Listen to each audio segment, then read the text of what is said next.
How can anyone, whether they want to work in a language school or privately from their own laptop anywhere in the world, create a rewarding and impactful career teaching English as a second language, even if they are just starting out or have no teaching experience or ability? Hi, my name is Lynette Kim, and here on the TESOL Talk podcast, I aim to answer that very question.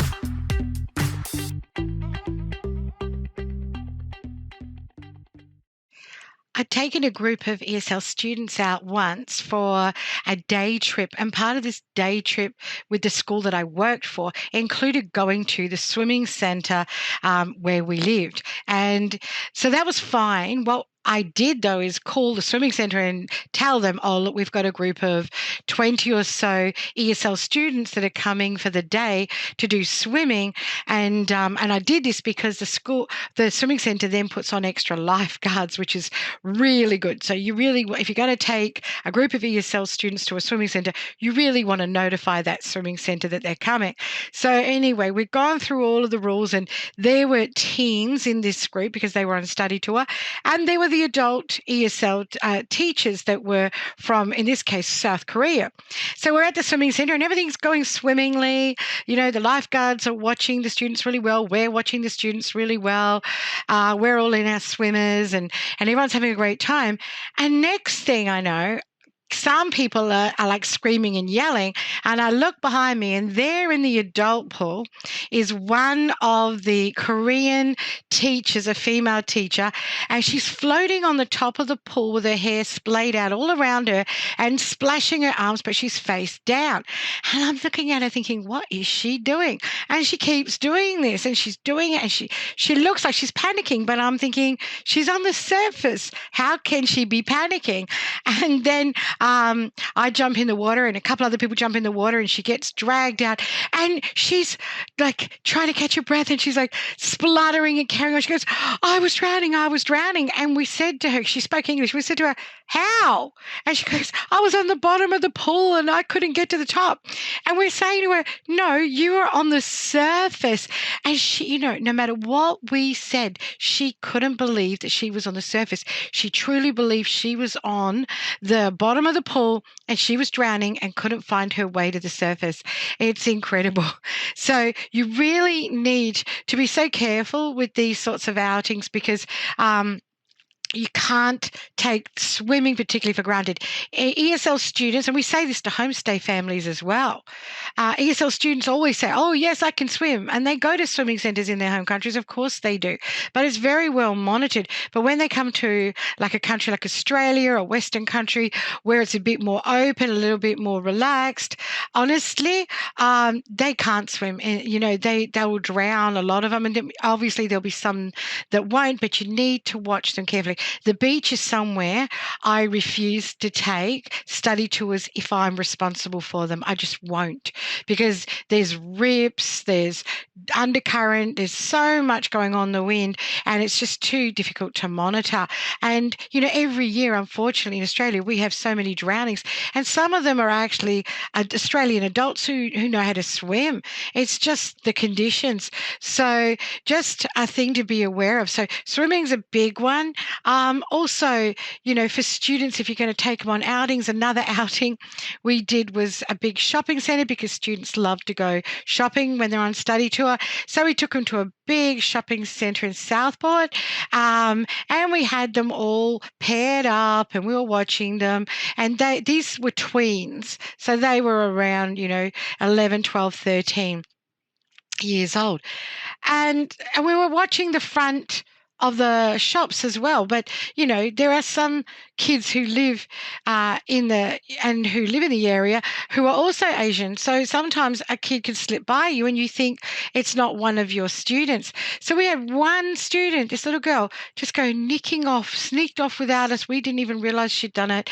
And she had gone off to the cinema because we had arranged for the activity afterwards. They were all going to the cinema to see this kid's movie. And there she was sitting by she'd gotten away all the way to the actual number of the cinema, that the room that it was going to be held in, and she was waiting there because she was bored with shopping.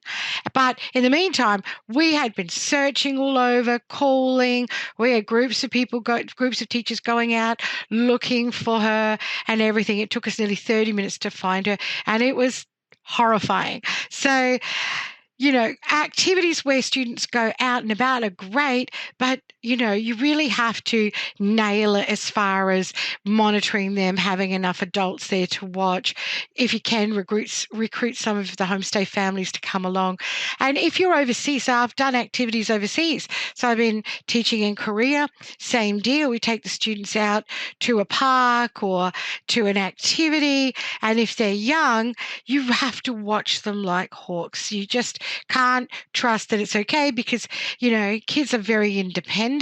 And the same deal. A kid, I've seen kids wandering the streets that were way too little, in my opinion.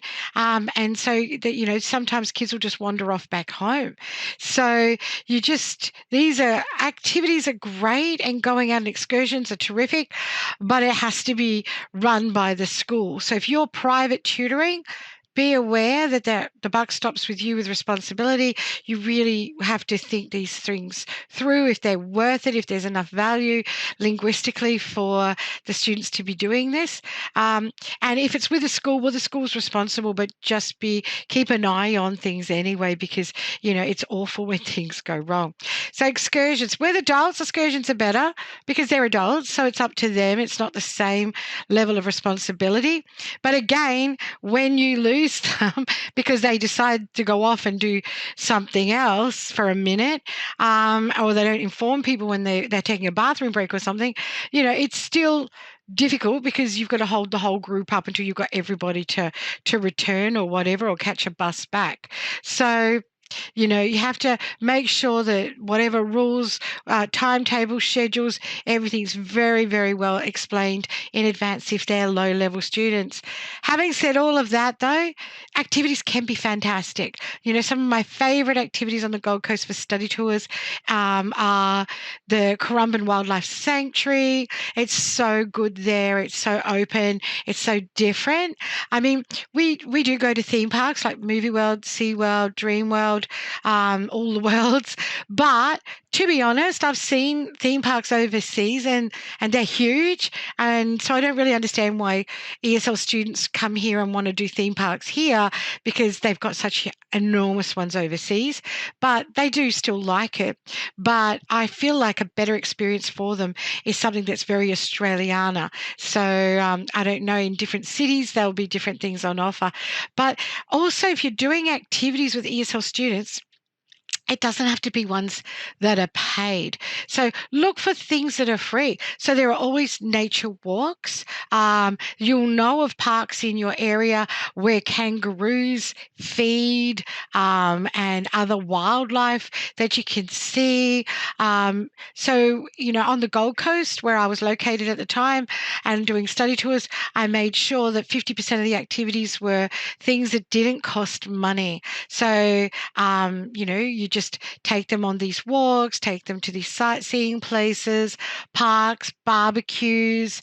They love all this stuff. Outdoor activity. It's so different. And but again, plan well and have some fun things to do. So you don't just go to a park and, okay, everybody, let's just sit around.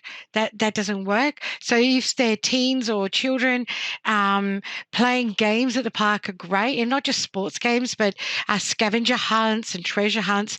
These are brilliant, and they bring in also that pair group work, reading and speaking activities, all of this sort of thing. So there are some great ways to do activities, but definitely the warnings, be very careful with it. Make sure it's all approved through the school. Don't just do something randomly on your own, because it won't go down well. But other than that, make sure that you try and have a linguistic backing for what you're doing. So bring it back to something that they've been learning in the class, or something that they will be learning in the class, topic theme wise, and have a good time.